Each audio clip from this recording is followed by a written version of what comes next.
Japan के एक छोटे से शहर में रातें हमेशा थोड़ी ज़्यादा खामोश होती थीं। वहीं रहती थी एक लड़की, काशिमा रिको। स्कूल में कोई उसका दोस्त नहीं था। हर दिन कुछ लड़के उसे परेशान करते, उसका मजाक उड़ाते, उसे धक्का देते। धीरे धीरे वो अंदर से टूटने लगी। एक दिन ठंडी सर्द रात में वो अकेली घर लौट रही थी। रास्ते में एक सुनसान रेलवे स्टेशन पड़ा। प्लेटफॉर्म पर कोई नहीं था, सिर्फ हल्की हवा चल रही थी और दूर से ट्रेन की आवाज़। वो चुपचाप खड़ी रही, जैसे किसी चीज़ से डर रही हो।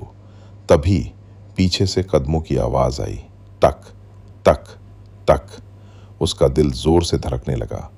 वो धीरे धीरे पीछे मुड़ी और देखा, वही लड़के। वो हंस रहे थे। भाग क्यों नहीं रही आज, डर गई क्या? उन्होंने उसे घेर लिया। रिको पीछे हटने लगी, लेकिन पीछे था सिर्फ रेलवे ट्रैक।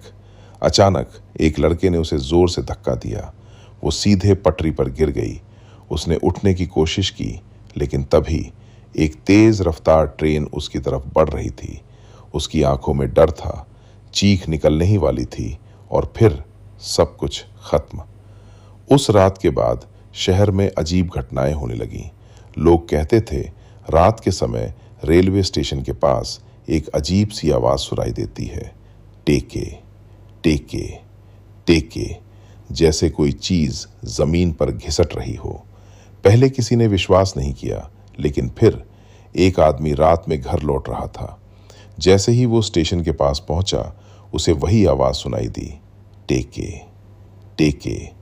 उसने इधर उधर देखा, कोई नहीं था। अचानक उसकी नजर जमीन पर गई और उसने जो देखा, उसका खून जम गया। एक लड़की जिसका आधा शरीर गायब था, वो अपने हाथों के सहारे बहुत तेजी से उसकी तरफ आ रही थी।